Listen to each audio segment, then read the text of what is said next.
লালু ভাই, এটা আপনি কার কাছে নিয়ে এলেন? ওনারে চিনস না তুই? উনি অনেক বড় তান্ত্রিক, এই দেশে ওনার লক্ষ লক্ষ মুরিদ। উনি নতুন একটা বই লিখছে, বইয়ের নাম শয়তান ধরার গর্জন। যেই বই পইরা নতুন কইরা লাখ লাখ মানুষ তান্ত্রিক হইতাছে। কিন্তু লালু ভাই, আশেপাশে তো কোনো তান্ত্রিক বা মুরিদ দেখতেছি না। আরে ওগুলা তো সব ফেসবুক আর টিকটকে। বাবা, সঞ্জনা নামের এক আত্মারে আমার ধরতে হইব বাবা। আপনি আমার সফল হওয়ার একটা উপায় দেন। যদি সফল হতে চাও তাহলে আমার লেখা এই বইটি নাও, শয়তান ধরার গর্জন।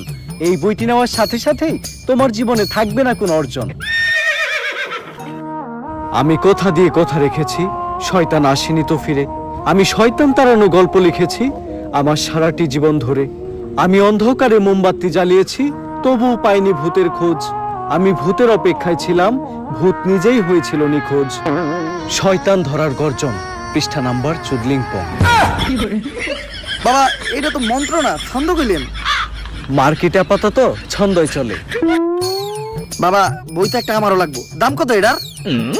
মাত্র 1000 টাকা। ইয়ে, 1000 টাকা দিয়ে আর কিনুম? 1000 টাকা হাতে নিয়ে ভূতের ডাক দিলে ভূত নিজেই চাল চলে আয় পড়বো। 1000 টাকা দিয়ে বইয়ের দাম, এই বইয়ের বিশেষত্ব কি? এই বইটা আমি আমার নিজ হাতে লিখেছি। দেখি, হাতের লেখা এত খারাপ? দেখি এই বইয়ের প্রথম পৃষ্ঠায় কি লেখা? মানুষকে ভোদাই বানানোর 100টি উপায়। 1000 টাকা দিয়ে 120 টার এই বইটি নেন আর ঠাস করে ভোদাই হয়ে যান।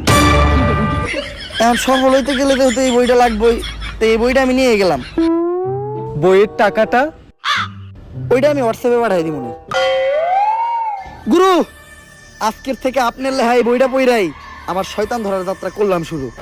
শয়তান ধরার গর্জন, পৃষ্ঠা নাম্বার চুদলিংপং।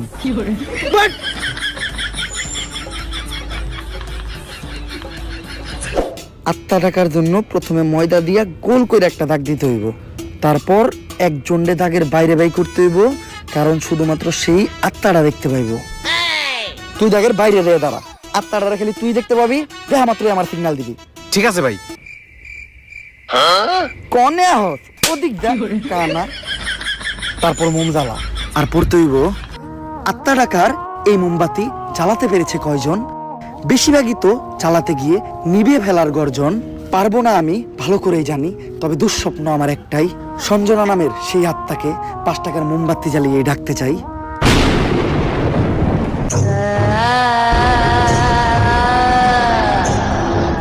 ওই দেখ তো, কোন আত্মা টাত্মা আইছে নাকি? না ভাই, 2-4 টাকায় তো কোনো আত্মা দেখতেছি না। দূর আমার লেওরা, এই বিষটায় কাম হইব না, সামনের বিষটায় দেখতে হইব।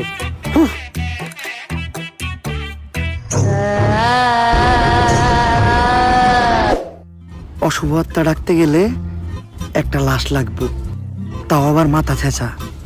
এখন মাথা ছেঁচা লাশ কই পাই? লাশ তো মর্গে পাওয়া যাইবো, কিন্তু একটা লাশের তো অনেক দাম, মিনিমাম 70-80 হাজার টাকা। 70-80 হাজার টাকা তো জিন্দা মানুষেরই দাম নাই। বাদ দে, লাশ লাগবো না। কিন্তু লাশ ছাড়া আবার আত্মা ডাক মুইবা কেমনে?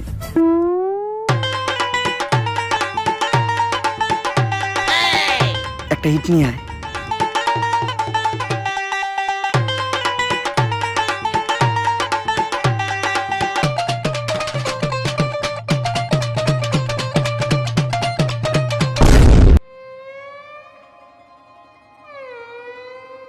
কপাল ভালো আমি কানা আসলাম না, নাহলে আপনি আজকে আমার লগে এই কামটা করতেন।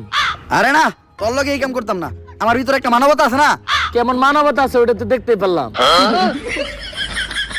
তারপর তোমার ডাইন হাত শক্ত কইরা লাশের মাথার উপর রাখবা। এই কথা চিন্তাও করো না। কি করলেন ভাই এটা? যদি এটা কইরাও ফেলো, তাইলে মাথার উপর থেকে হাতটা সরাইয়া হাতটা লাশের বুকের উপর রাখবা। এইটাও করা যাইব না, কারণ এটা করার লগে লগে লাশটা বাদ হয়ে যাইব।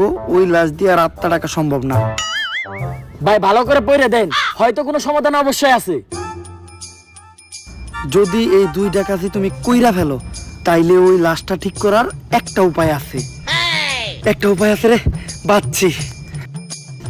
এইটা মনের ভুলেও পাইব না। আমার লারের বই, লারের বই এটা আমার লার। এই বই দিয়ে আমি ভূতই ডাকবো না। আমার নিজের ভিতর যে জ্ঞান আছে, ওই জ্ঞান দিয়ে এবার আমি আত্মা ডাকার চেষ্টা করবো। ভাই, আপনার ভিতরে কি আসলে কোনো আত্মা টাকার জ্ঞান আছে? হন, আমার ভিতর যখন থেকে আত্মা টাকার জ্ঞান আছে তখন থেকে তোর পাখিও খারায় না।